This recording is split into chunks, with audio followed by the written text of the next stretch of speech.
Tayamum dibolehkan jika tidak mampu menggunakan air, baik karena tidak ada air atau sakit, atau jika menggunakan air maka akan bertambah sakitnya. Demikian pula apabila junub namun tidak mampu menggunakan air, maka ia bertayamum tanpa berwudu.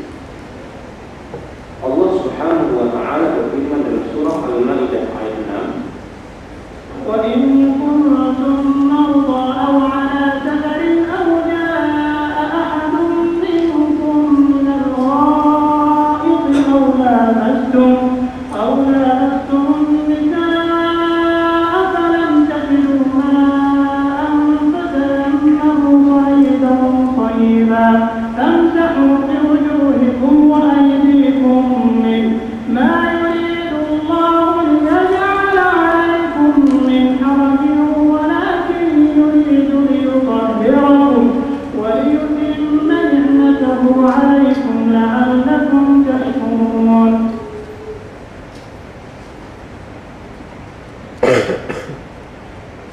Yang dimaksud dengan debu atau as-sa'id dalam ayat di atas adalah bagian atas bumi. Berkata Abu Ishaq, as-sa'id adalah muka bumi, dan as-sa'id tidak harus tanah, akan tetapi as-sa'id adalah muka bumi, baik berupa tanah ataupun bukan, misalnya di gurun atau padang pasir. Demikian pula boleh bertayamum dengan menggunakan debu yang ada di dinding, baik dari tanah atau batu, baik dengan cat atau tidak.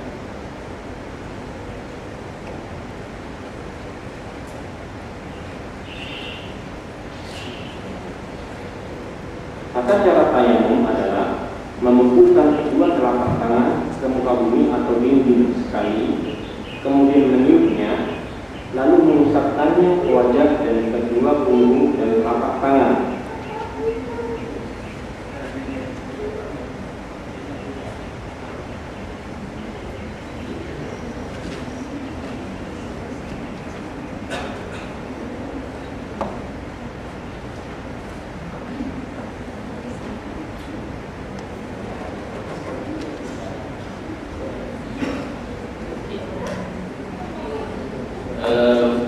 Itu lebih kurangnya telah ditunjukkan. Saya akan buat sedikit ulasan.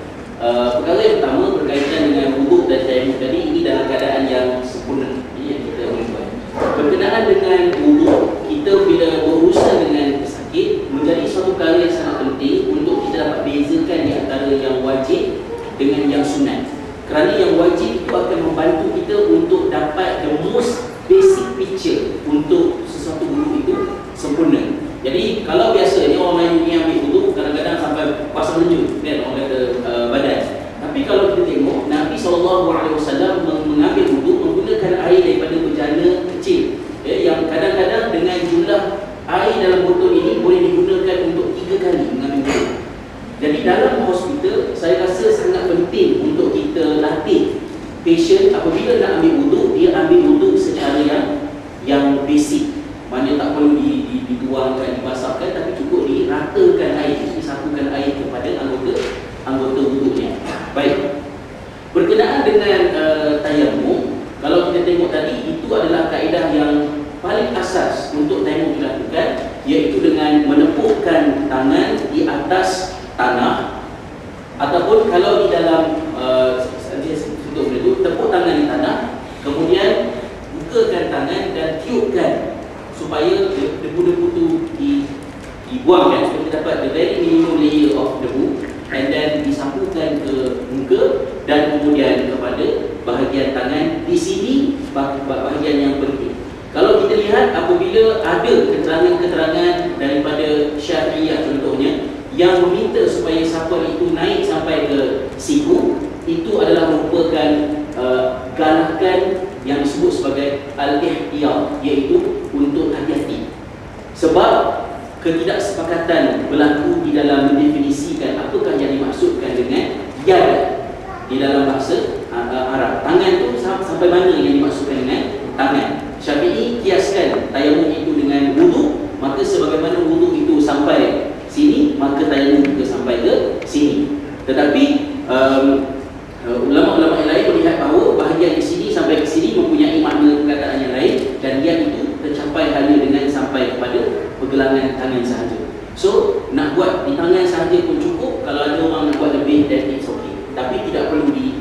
enforce untuk buat semua orang satu cara, kerana memang ada ruang perbezaan di situ. Baik,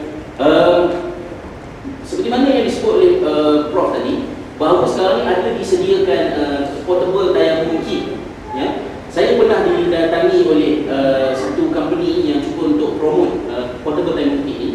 Saya rasa somehow kita semua encourage untuk orang Islam buat benda-benda yang macam ni, because it good to serve the people.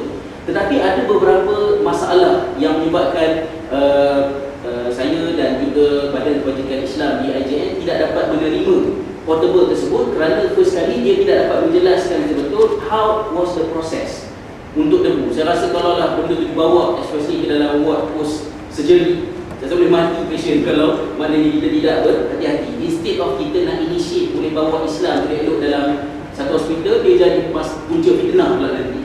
Jadi kita minta, kita kata tolong perbaiki alat ini dan jelaskan betul dari mana sumber debu itu, bagaimana ia diproses, dan maknanya kita gembiralah kalau benda itu boleh dihasilkan. But at the same time, kita juga suka menggalakkan kepada patient untuk memanfaatkan debu yang dia boleh dapat daripada kawasan sekitar dia, demi untuk mengekalkan spirit of Islam yang mahu cenderung kepada bagi boleh praktikal, mana yang mudah-mudah. Satu masalah yang berlaku dalam mindset masyarakat kita ialah kita rasa lagi susah lagi banyak pahala, lagi susah lagi dekat dengan takwa. Sedangkan Nabi SAW kalau ada dua option yang dua-dua tu well justified, mana yang lebih mudah itu yang akan dipilih oleh Nabi SAW. So orientasi kita mesti orientasi berusaha nak bagi patient boleh buat, dan bukannya berusaha untuk bagi patient tak boleh buat. Benda ni jadi kalau boleh saya lanjutkan perbincangan tentang hal ini, ya. Ketika kita bincang tentang masalah solat, ya, tadi mungkin puan ada bertanya tentang masalah menjamakkan solat di hospital. Ada dalam keadaan-keadaan yang tertentu lah, kalau yang saya tahu dekat IJN tu, especially kalau operation tu buat weekend, maknanya staff nurse pun sikit dan doktor very limited, tiba-tiba ada emergency. Kadang-kadang operation tu boleh berjalan selama 18 jam dan memang tak boleh beranjak daripada benda. So macam mana nak buat? Jadi dalam keadaan seperti ni, sebelum dijawab macam mana nak buat, saya teringat kepada satu peristiwa semasa saya dan syarikat lama kerja dulu mengkhususkan pekerja-pekerja Dewan Bandaraya Kuching Utara. Jadi ada seorang makcik ni, dia kerja silam bunga.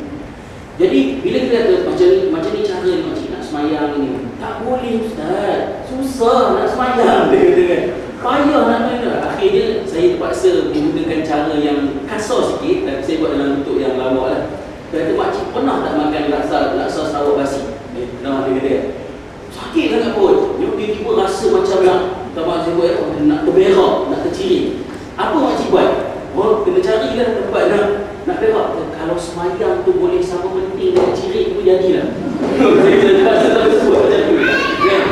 Kalau berak, no compromise, ya? Tak boleh. Kena juga cari tempat yang boleh dibuat.